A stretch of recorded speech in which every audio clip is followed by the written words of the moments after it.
اگر تمہارے پاس کہنے کو کچھ نہیں تو کچھ بھی نہ کہو، خاموشی ہی بہترین چیز ہے۔ تیسرا محاورہ جو پاکستان پہ تو بہت، ہماری پوری تاریخ پہ نا بالکل وہ اس کا عکس دکھائی دیتا ہے کہ اپنی مدد آپ دنیا کی محفوظ ترین اور مضبوط ترین مدد ہوتی ہے۔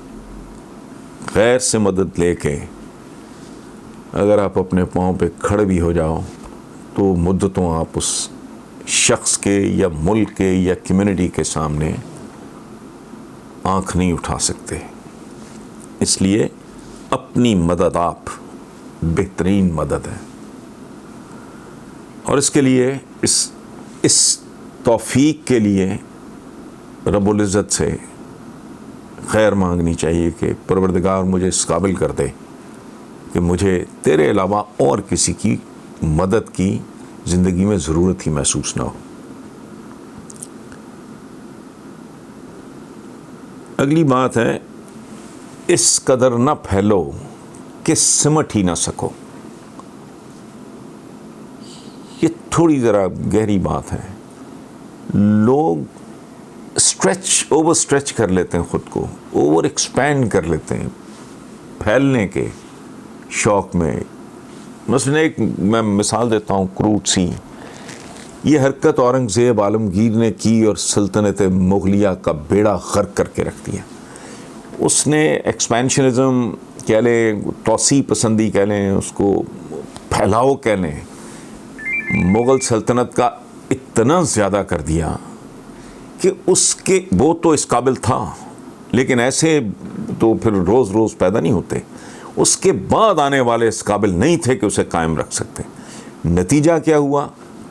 توڑ پھوڑ، ٹوٹ پھوٹ کا عمل شروع ہوا جو سنو بال کر گیا، وہ پھیلتا ہی چلا گیا، اور بالآخر مغلوں کے ساتھ وہ ہوا جو ہوا، اور وہ آپ بھی جانتے ہیں، اس کی تفصیلات میں جانے کی ضرورت نہیں ہے۔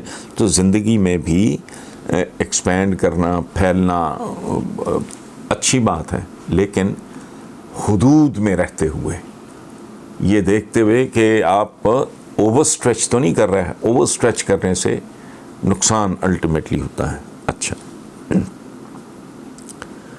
اگلا ہے، یہ ہم سب کا ہر روز کا تجربہ ہے، اس میں کوئی نئی بات نہیں، کہ ہمدرد ساتھ ہو تو درد آدھا رہ جاتا ہے۔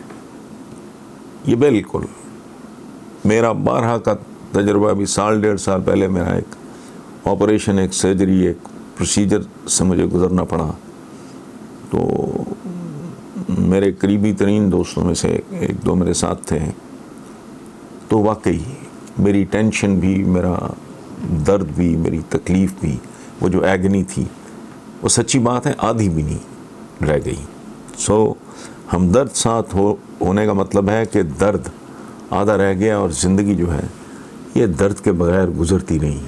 کوئی نہ کوئی فیز، مرحلہ، تجربہ، حادثہ، سانحہ ایسا ہوتا ہے جو دکھ دینے والا ہوتا ہے۔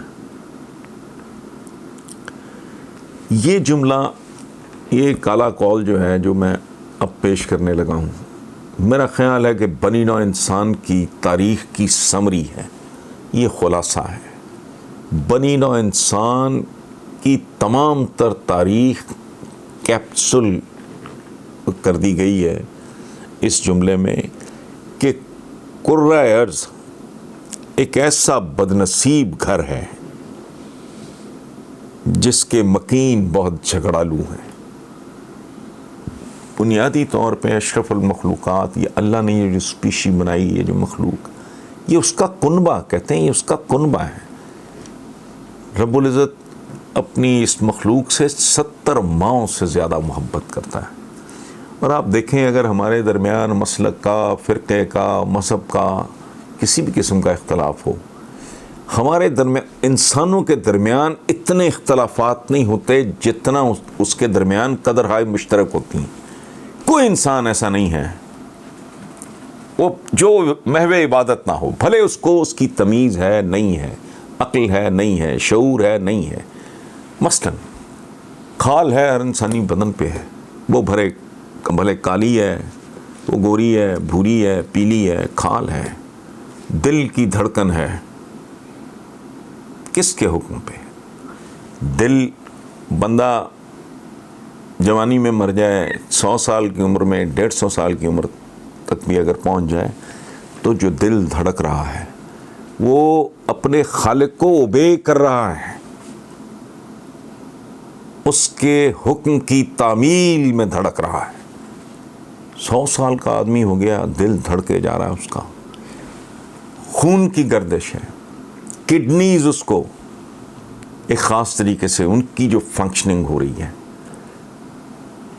آپ کا لیور جو آپ کے ساتھ کر رہا ہے، آپ کا سٹمک جو آپ کے ساتھ کر رہا ہے، آپ کی آنکھیں جس طرح، آپ کا دماغ، آپ کے ہاتھ پاؤں، یہ مماثلتیں ہیں انسانوں کی. آنسو، خوشی، غم، دکھ، سکھ، مال کا امتحان ہونا، اولاد کا امتحان ہونا، یہ سب انسانوں میں، ان اربوں انسانوں میں اربوں چیزیں کامن ہیں. اس کے باوجود آپ انسانی تاریخ دیکھیں، ان کی کیفیت ملاحظہ فرمائیں، یہ کیسے عجیب و غریب قوموں کو برباد کر دیتی ہیں. نیوکلیئر جو ویپنز، اس سے بھی خطرناک ویپنز اب موجود ہیں.